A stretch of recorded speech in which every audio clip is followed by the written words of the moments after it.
Good evening and welcome to Writers Unplugged. This is a series that will air throughout the year in support of Cleveland Reads. Writers Unplugged is a chance to hear your favorite writers or new to you writers in conversation, as if you were eavesdropping on them in a coffee shop. Cleveland Reads is an initiative to improve literacy levels in our community, and Mayor Bibb has challenged us as Clevelanders to collectively read 1 million books and or 10 million minutes. My name is Jen Jumba. I'm a librarian here at the main branch of the Cleveland Public Library. And one of my favorite things besides reading is talking to writers. It's an opportunity to get to know their craft, what inspires their stories, where they like to write, essentially getting to know them better and see them as human beings and not just the name on the spine of a book. And we are so lucky this evening to have Jean Kwok with us this evening. But before we get started, a couple housekeeping notes. To find out who else is visiting, go to clevelandreads.com/unplugged. We have several virtual and in-person events. And then Maxbeck's Books on Coventry is our independent, fabulous bookstore. They have copies of Jean's books just waiting for you. So a brief introduction to Jean. Jean is the award-winning New York Times and international best-selling author of The Leftover Woman, Searching for Sylvie Lee, Girl in Translation, and Mambo in Chinatown. Her work has been published in 20 countries, taught in universities, colleges, and high schools across the world. The Leftover Woman was a Good Morning America Book Club Buzz Pick, CBS New York Book Club Top 3 pick, Book of the Month pick, and a Library Reads Top 10 pick, selected by library staff across America. It was featured in the New York Times, Time, Elle, People, NPR, and the New York Post, Variety, and even more.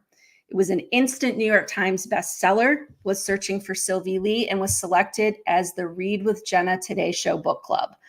And if that doesn't make her super cool, how about this?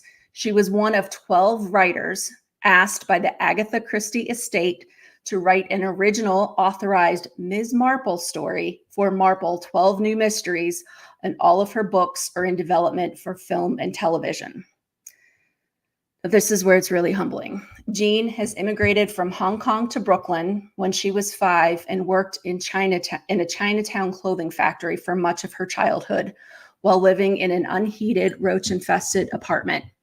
In between her undergraduate degree at Harvard, and her MFA in fiction at Columbia, she worked for 3 years as a professional ballroom dancer. Jean is trilingual. She is fluent in Dutch, Chinese, and English, and she's studied Latin for over 7 years. So please join me in a warm welcome to Jean. Jen, that has to be the nicest intro I've ever heard. Thank you so much. It is humbling to be in conversation with you, but I think we should celebrate because this is your latest book, The Leftover Woman. It just published a little over 2 weeks ago. That's right. So first of all, congratulations. That's absolutely terrific. So as a librarian, we do something that we call hand selling, right? We try to find the right reader for the right book. And it's one of my favorite things to do.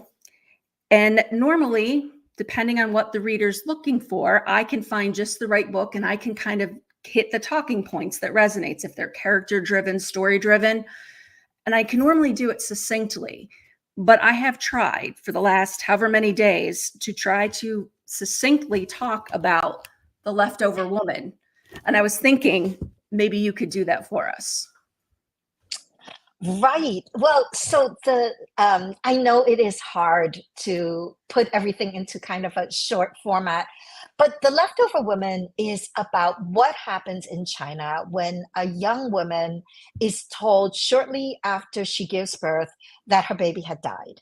And she grieves, but finds out a few years later that her daughter had not died, but had been placed for adoption by her own no-good husband to a wealthy American couple, another casualty of China's controversial one-child policy.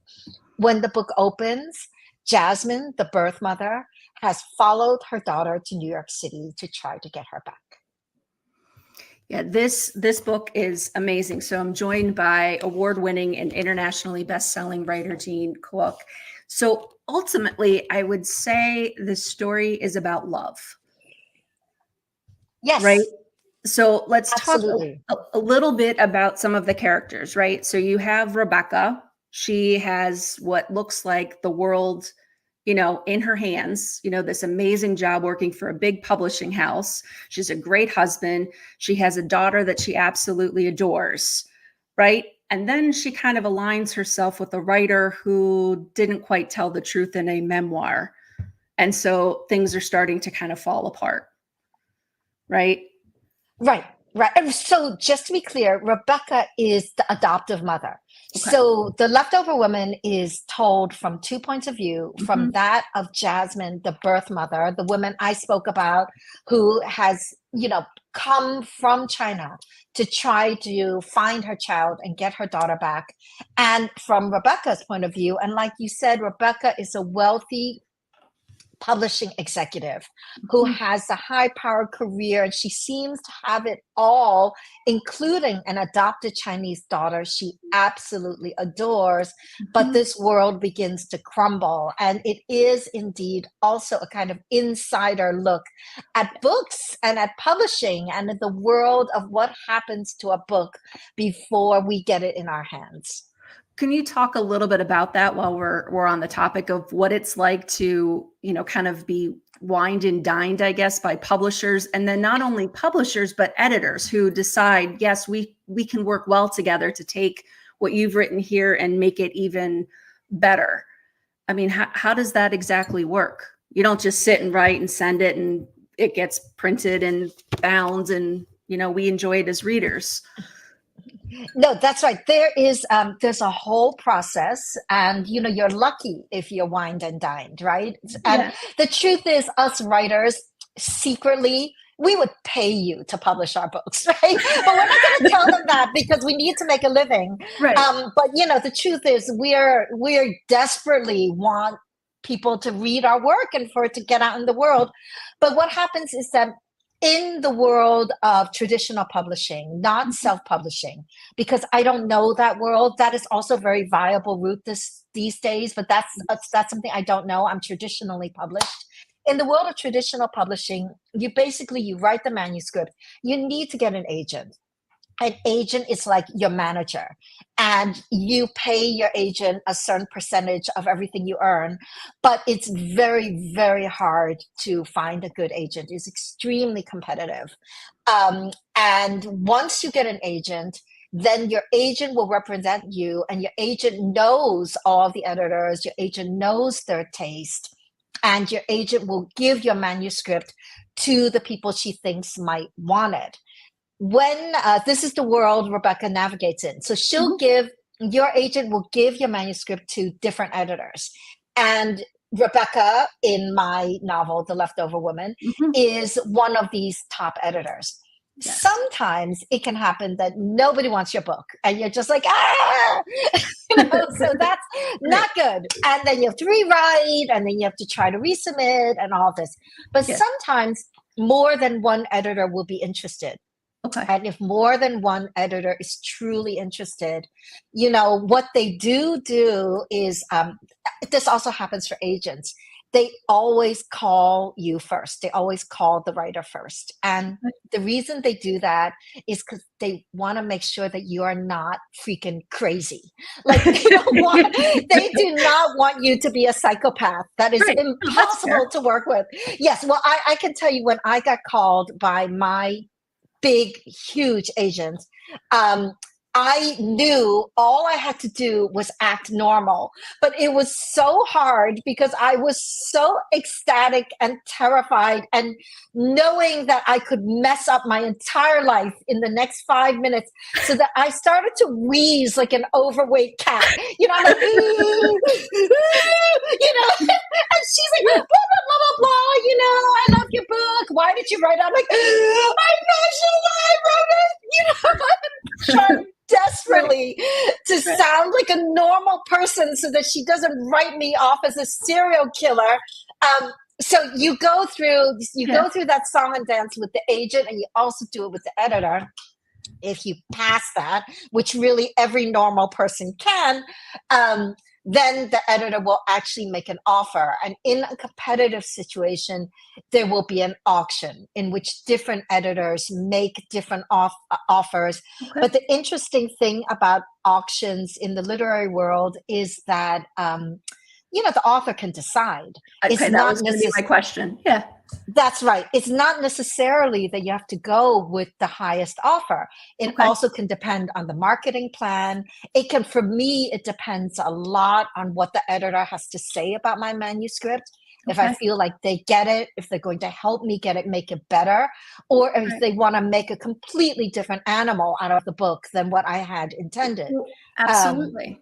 Because that so that that's just relationship, you work so closely with an editor, right? They need absolutely. to live up here a little bit, and then you need to live in their head a little bit to make sure that it comes together. So yeah, it's a very thoughtful decision. Exactly. And that process is so close and so precarious. And that is the situation Rebecca in The Leftover Woman finds herself in, where she has been hit by a scandal because one Right. of her authors had lied, and this glorified book kind of came crashing down from the heavens.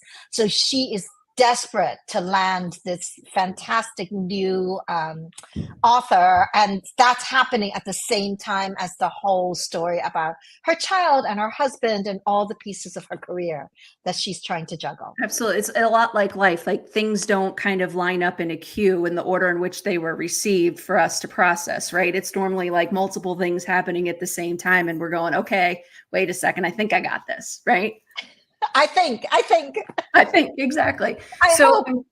I'm thinking about one of the opening scenes in the book, and Rebecca's hosting this party at her parents' house, very lavish, very well-to-do, well-heeled people, hoping that the writer who she's hoping to kind of make a comeback, by securing this as her editor and publisher.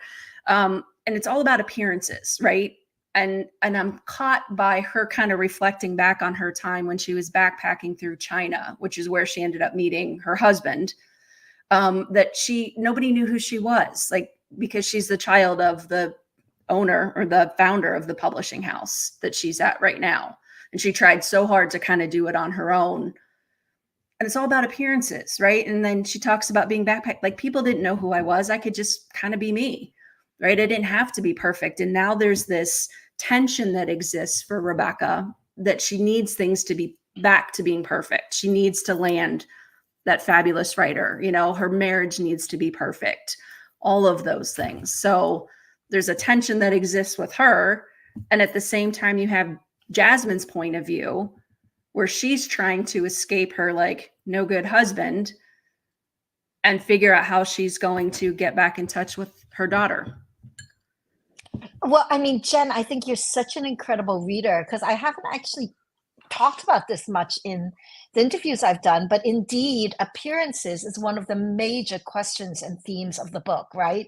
Right. Rebecca, like you so astutely said, is very concerned with appearances. And, Mhm. the thing about Rebecca is that an early reader did say to me, like, you should just make Rebecca into the villain of the book, and then it'll be a very clear read for us. Yes, we can fight against her, we can be on Team Jasmine, and then we can triumph or I be know. defeated at the end.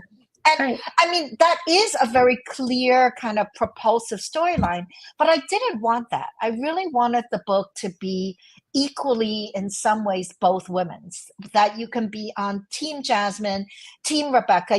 It's two mothers, two worlds, and one impossible choice.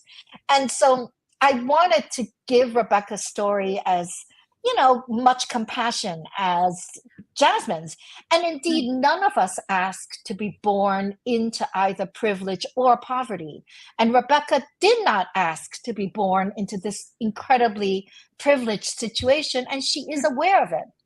She's aware that she's so lucky. And like you said, she feels the weight of all these expectations and appearances that she's just trying desperately to keep up, and not feeling like she's ever going to be good enough. And Right. when she was backpacking through China, indeed, she felt like she could let that weight slide off her shoulders. Meanwhile, Jasmine is a beautiful woman in a society where women and beauty had no power. And then her appearance, instead of being a power, a weapon, an asset, is a curse. It's a commodity. She becomes basically used for the way she looks, and so she's learned to hide her appearance. And so that's something that I'm interrogating throughout the entire novel. Absolutely. Yeah. So I'm joined in conversation by Jean Kwok. The Leftover Woman just published a few weeks ago. Make sure you add it to your list. But one of the things that I also picked up on is the tension that exists between Rebecca and Jasmine. And you could almost say that one is running towards something and one is running from something. And then you could flip that again. You see Jasmine running from a horrible situation, a husband who mistreated her, and then you see her moving towards wanting to reunite with her daughter, right? And then the same thing with Rebecca. You see her moving towards wanting this wonderful career, and at the same time, she's kind of running from that which might bring that house of cards right down.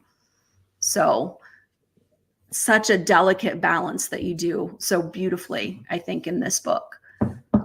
Yeah, well, absolutely. I mean, I felt like Jasmine and Rebecca are showing us really different parts of what it means to be a woman, and Mhm. how, especially as a woman, a lot of times you are not seen the way you want to be, and the way that other people perceive you can be so different from the way you perceive yourself.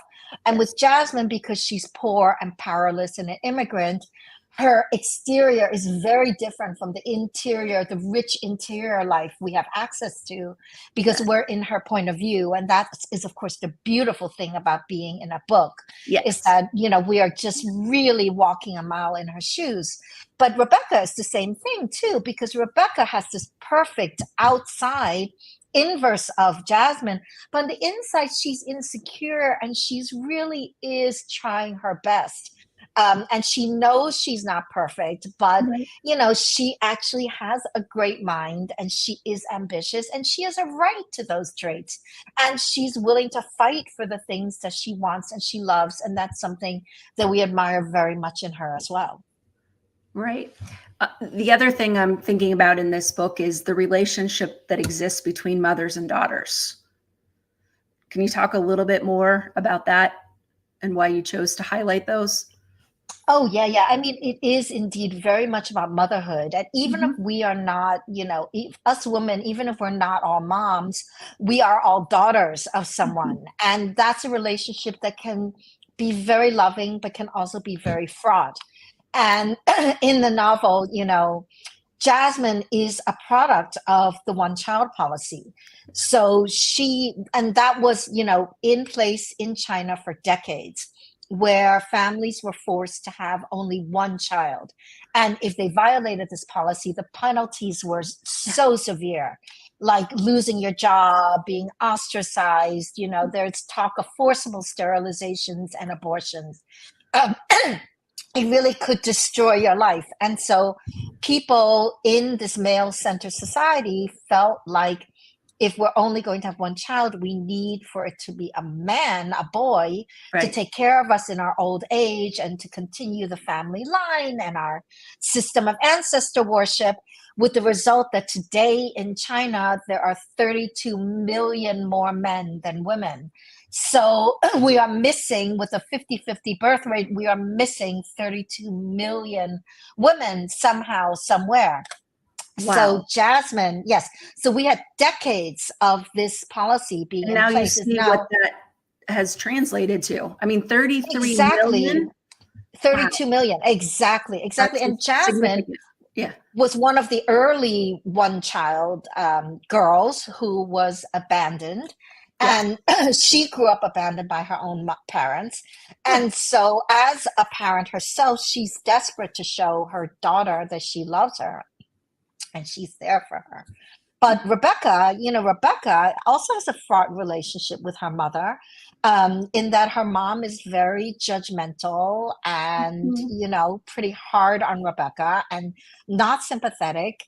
And Rebecca also like has all her love for her adopted Chinese daughter, Mhm. and is very, even though she makes mistakes, both women make mistakes. Ultimately, the book is about how much more the two of them, Jasmine and Rebecca, have in common, than what divides them. That's exactly right. And I think so often that's true in life, that the things that we are on seemingly opposite sides on, we actually have a lot more in common than we realize. And that was the thing that I realized, that, Rebecca, because her mom is judgmental and dismissive and kind of pushes her to the side, it is no different than Jasmine. The fact that she was just abandoned and raised by her grandmother, who she has such affection for, and was passed off, as a twin, and then not given the same opportunities. Like, nope, no food for you, but food for everybody else in the house. It's heart-wrenching to think that happens. Oh, it absolutely does happen. I mean, I have seen it happen. I've spoken to people it's happened to. And I've spoken to people who were abandoned and brought in exactly the way Jasmine was, and then bitterly resented by the family that brought them in, because, it's a constant fear of being caught in the lies. It's another mouth to feed in Mm-hmm. in a family that might not have a lot of resources. It's a lot of things.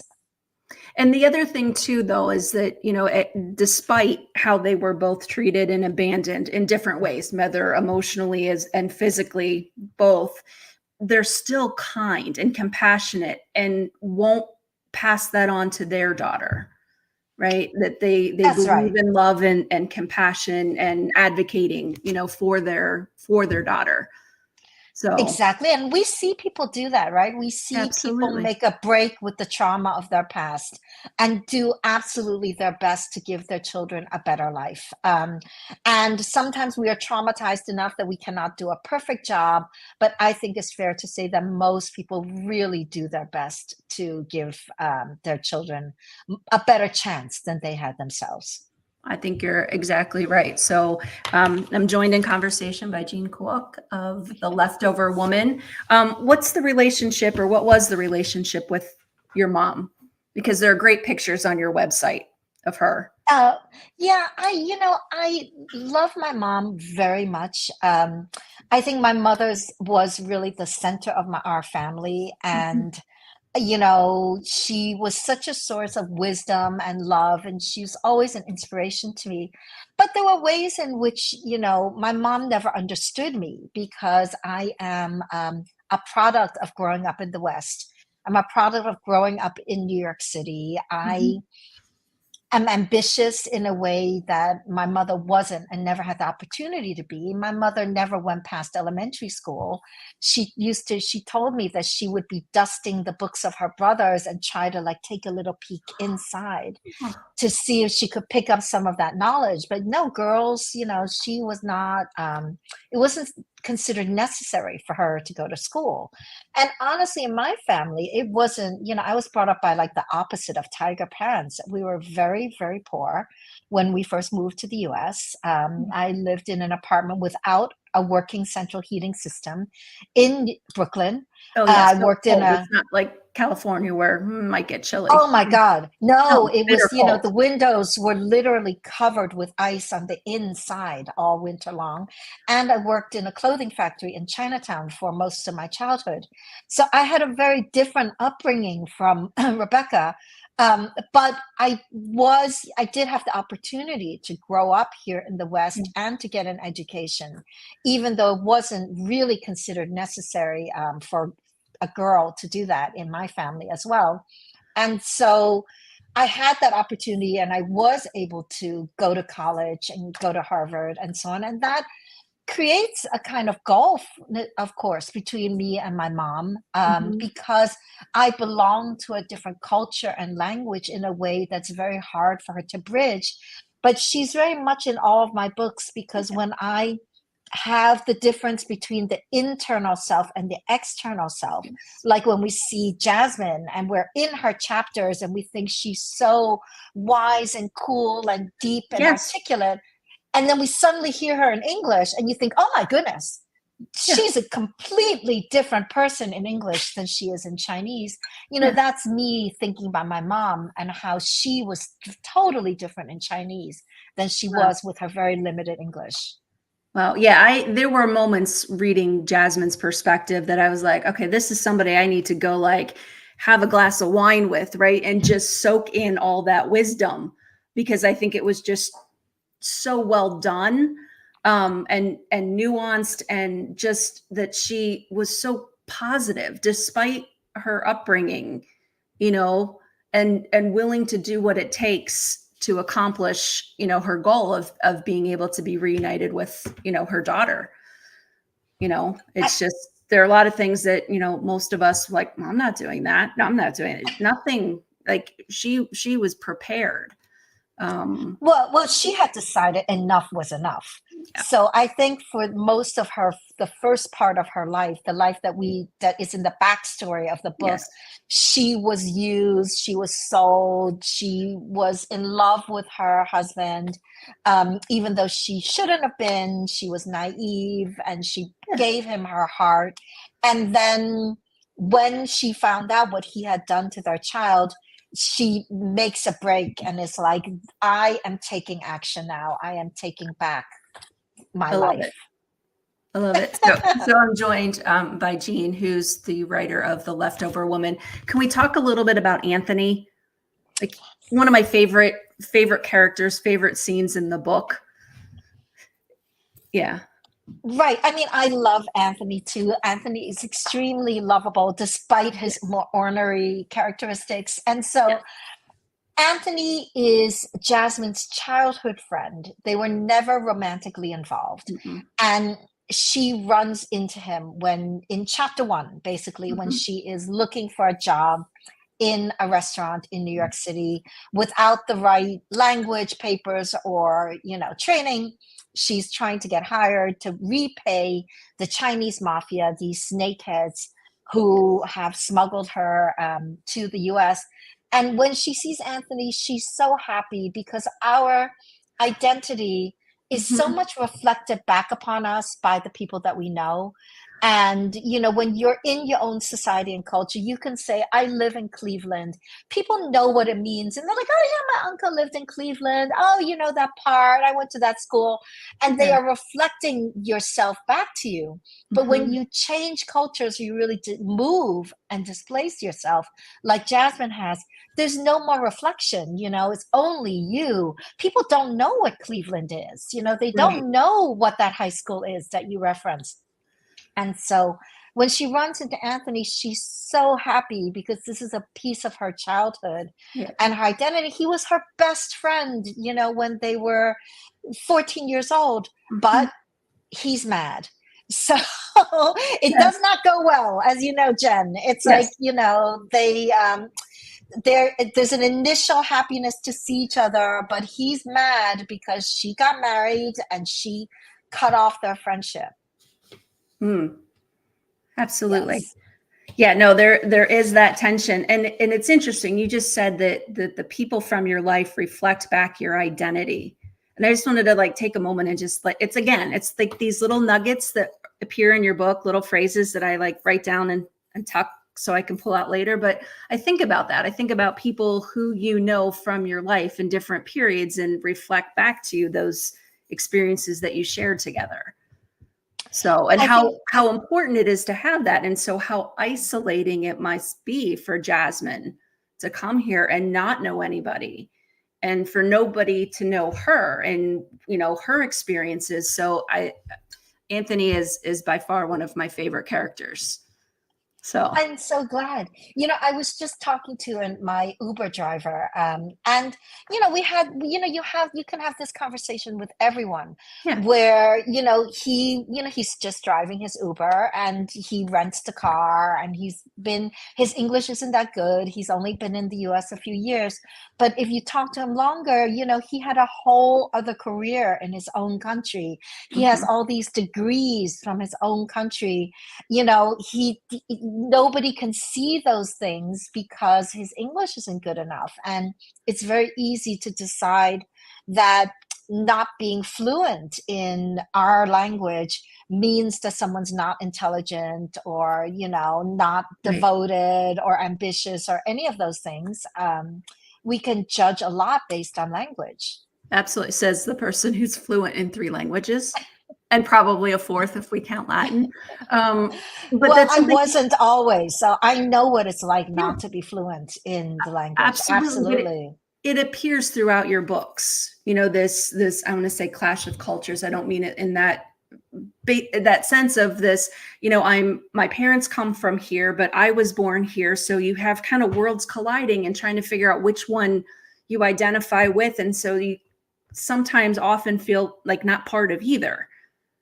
Absolutely, absolutely. And that's one of the themes of the book again, which is Yeah. the ways in which immigrants, especially, but also women, Yeah, everybody really, but it's more exacerbated, I think, absolutely. where need to slice ourselves into different roles, right? To be a mom, to be a career woman, to be a partner, to be a daughter, to be a friend, all Yeah. of those different roles. And that's one of the reasons for the title, the feeling that sometimes who you are is what is left after everyone has taken what they wanted from you and cut it away.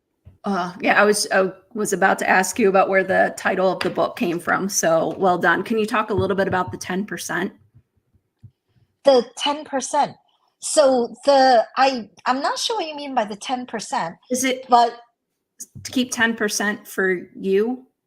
oh yes, so you can try to keep some percentage Yeah. of your own identity for yourself.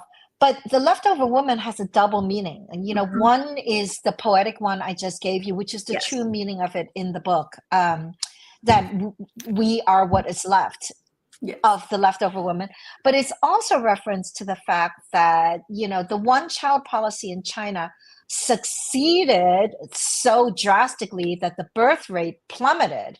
And with, more than one generation of people who are brought up with no siblings, that's the generation that is now supposed to help increase China's birth rate, because there are no siblings. You have to imagine no siblings, no aunts, no uncles. That whole family support system has been pared down to the essentials.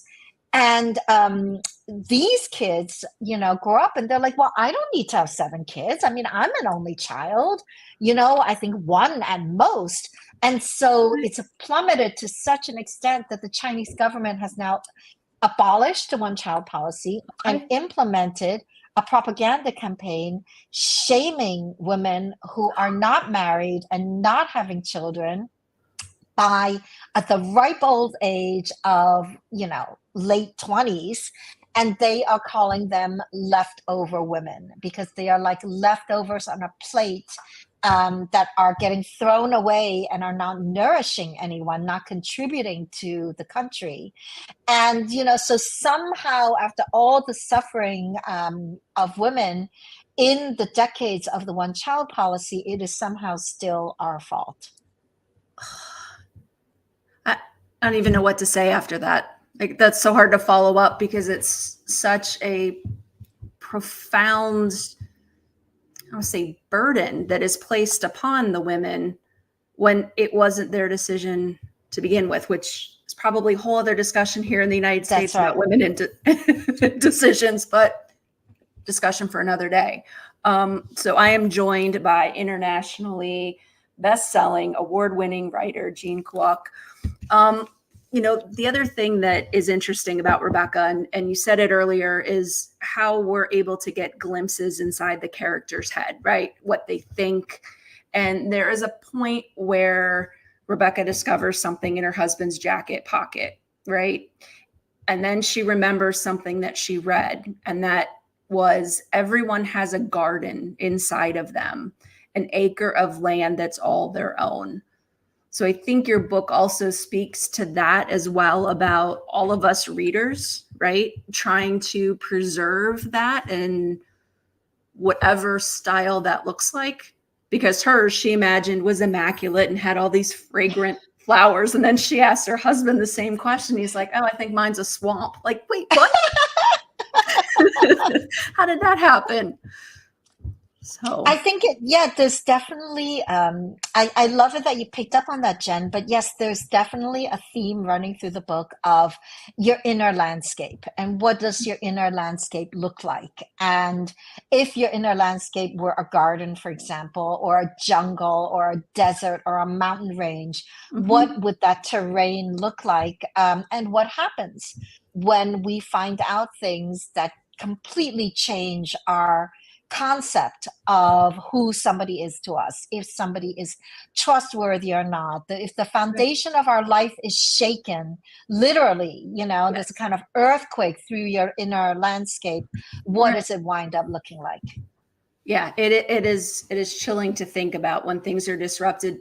Can we hold on enough to enough of ourselves to be able to manage that which was shaken, right?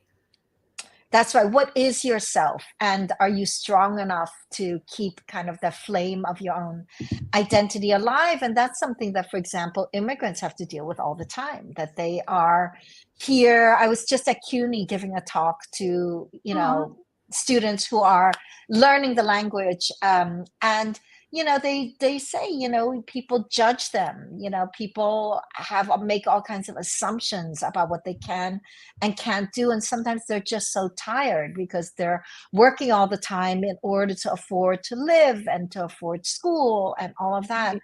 And it really is difficult. Absolutely. The other thing that I'm struck by when reading The Leftover Woman is it's a story about secrets. And, most of them are kept out of love, right? And Most then secrets are. most secrets are, right? And then at the same time, you have, that Rebecca wanting that sense of belonging and Jasmine wanting that sense of belonging. And then you have like Fiona, who's like the coolest kid ever, right? And is just so sweet and Be so honest, the fun. daughter. That's right. Yes. Yeah. She is the daughter that lives with Rebecca and Brandon and is, you know, Jasmine. So, but we all struggle with that feeling, right, of wanting that sense of belonging. And we're talking a little bit about culture and as an immigrant wanting to have that sense of belonging to the place in which you came from, the cultures, the language, the food, the customs, and at the same time kind of be open to some new ones as well. So it's interesting. I mean, if you picked me up and put me somewhere, I don't know if I would fare as well as Jasmine does. Well, So, it always is a question, right? How much do you assimilate? How much do you give up? How much do you hold on? And then, especially in the case of an interracial adoption, like mhm, Rebecca has with Fifi or Fiona, the mhm, daughter, it's like, how much of Fiona's culture do you give her? And I talked to a lot of people who had adopted kids. I talked to a lot of people who had been adopted and been raised in the West. And, some people like to think, well, we don't see color. You're just our daughter and we love you. And it's very well intentioned. They want to bring up the child just as a child and not as, for example, a Black child or an Asian mhm, child. But the problem is that society does see color. And what I've heard many times from interracial adoptees is that it's hard if they haven't been given some part of their own culture or awareness of their race growing up, because then they go out into the world and they are judged for their skin color and for the way they look. And then they can feel very much like, that Twilight Zone moment of, I have lost my background. I could have had a whole other life. I could be speaking a whole different language and right. belong to a whole different culture that I now have no access to. Yeah, I think it's so important to, essentially honor where we've come from so that we can essentially be who we are.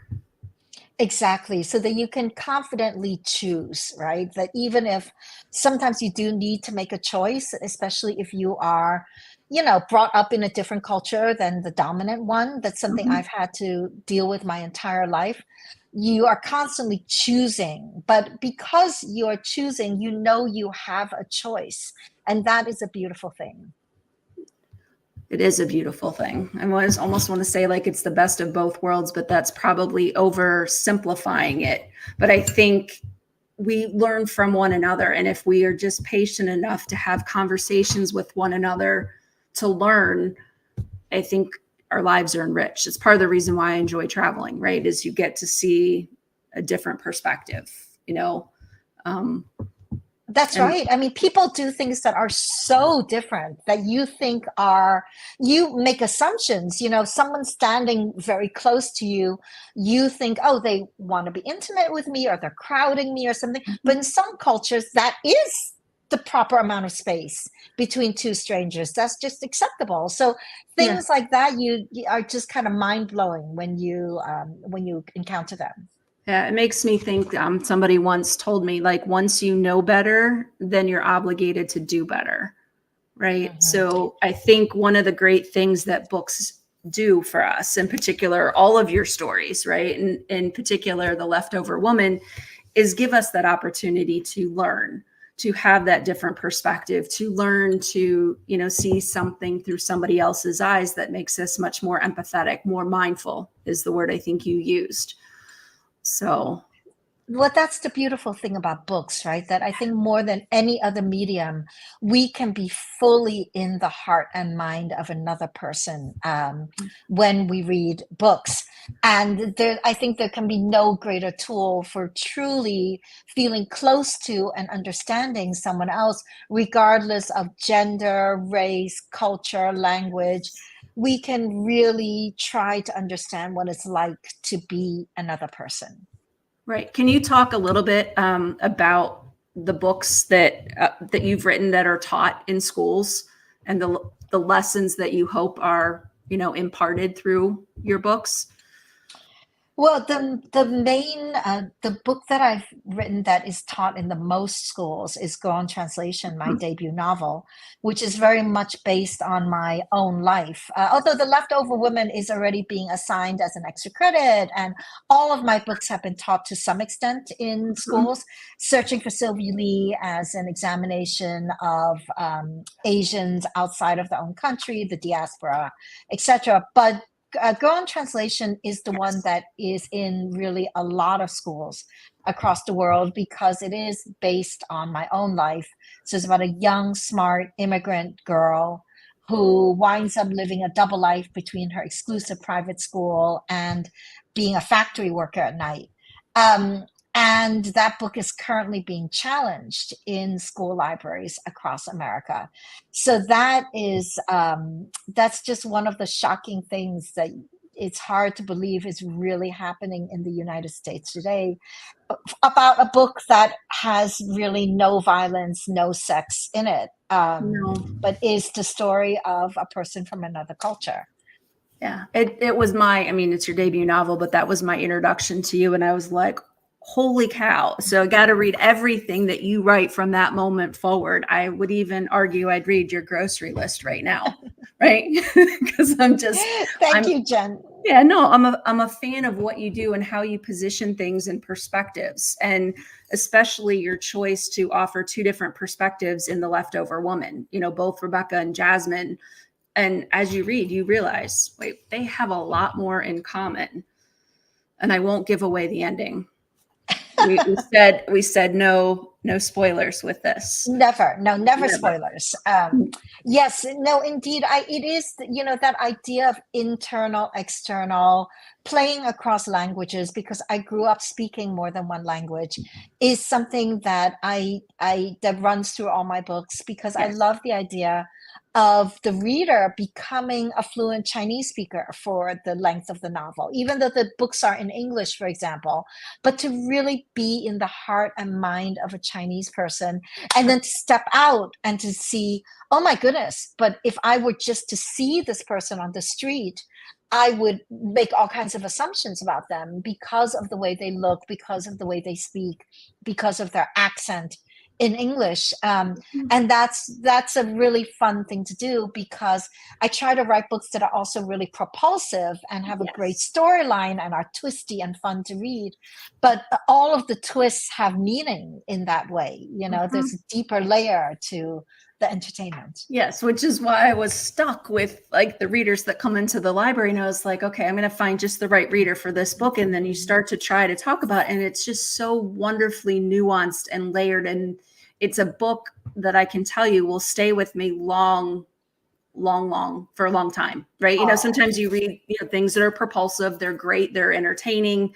I won't eat, you know, like dinner, it'll be like cereal for dinner. And, you know, that's just the way it goes. I'm thinking as writers, you can start to include with the sales of your books, like a please excuse from work because you stayed up too late reading.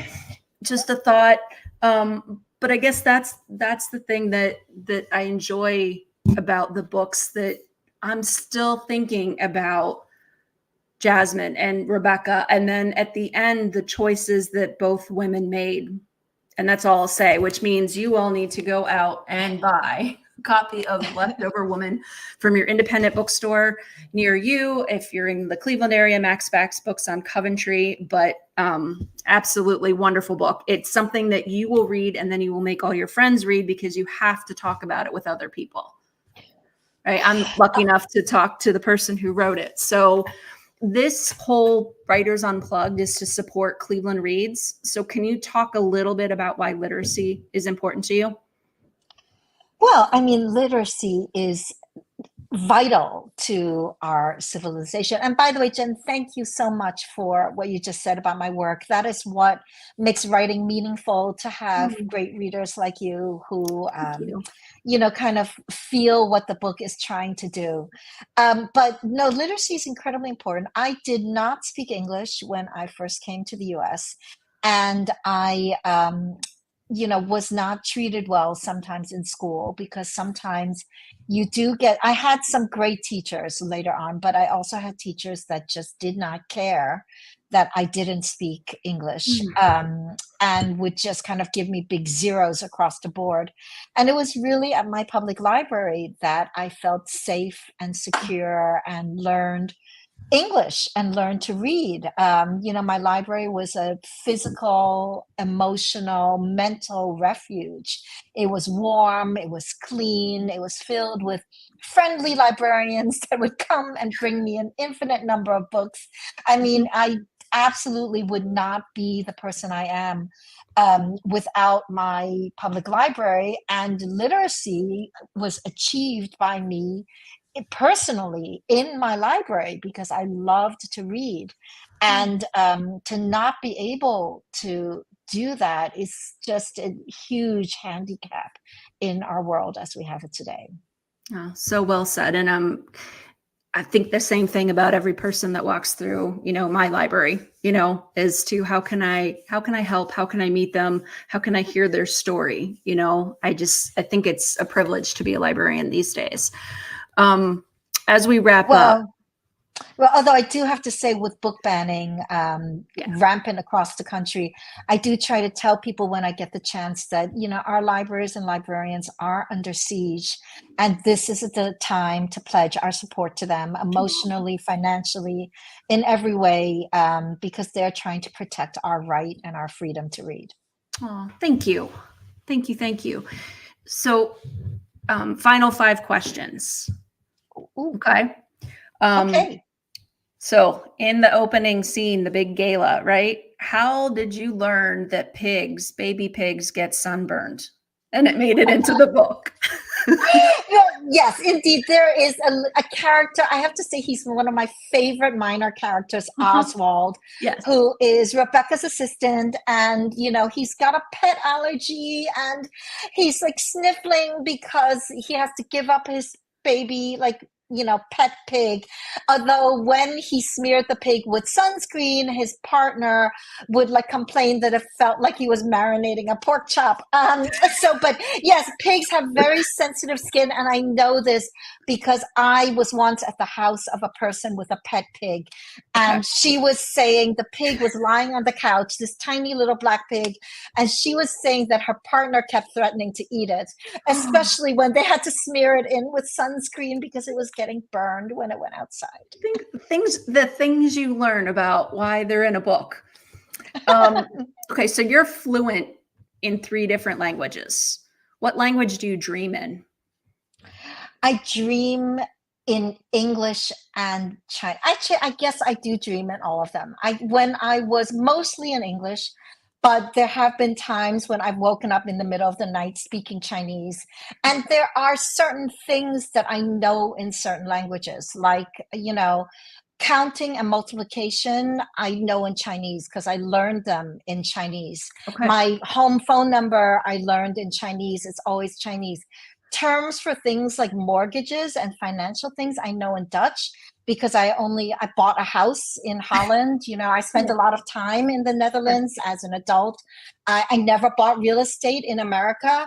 So all those terms I don't know nearly as well in English as I do in Dutch. So it's very interesting That how is very language interesting. I works. I know I did spend time in Holland. We'll talk about that after. But I can Oh, remember when I studied in Spain for a semester that I knew I was placed with a family, so which is probably the best way to learn a language. And I can remember like dreaming in Spanish because I was completely immersed, wow. and I can remember like reading a Wow. book in English but hearing it and I was just like, how does that happen with somebody who speaks three languages? How did so now we know. Um, so sounds like since you were a professional ballroom dancer for 3 years, you could compete dancing with the stars, right? As the professional. So who would you want as your dance partner?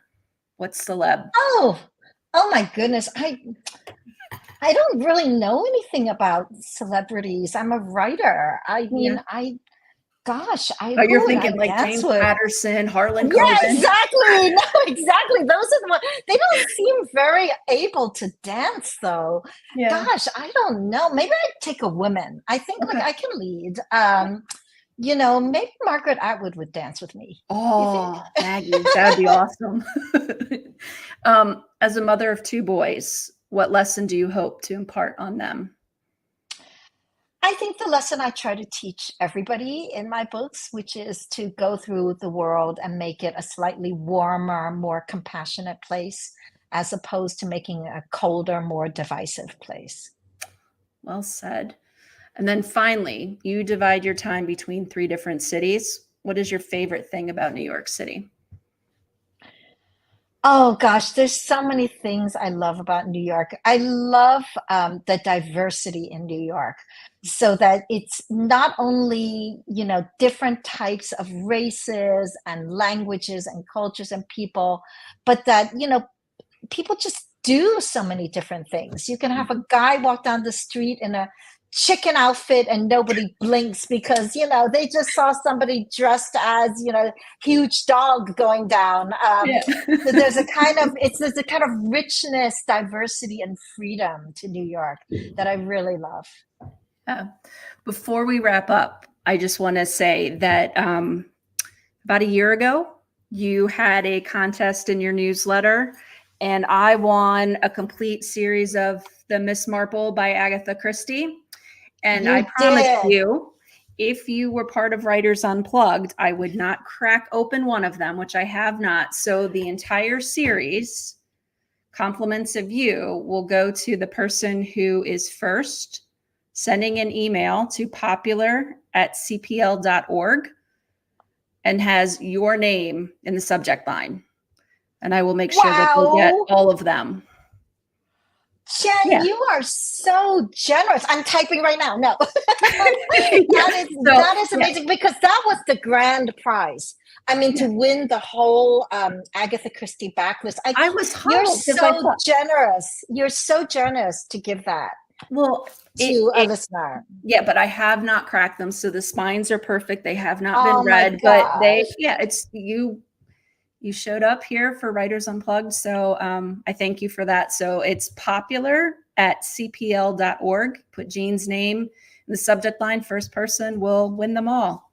So I want to thank you so much for joining, and supporting Cleveland Reads and telling your stories with all of us, not just here, but also in the pages of your many award-winning books. I want to say thank you to our tech team, Mike, for making sure everything goes smoothly this evening. And thanks to all of you who are watching and listening to Writers Unplugged for sharing your love of reading. I'm Jen Jumbo with Cleveland Public Library. Happy reading.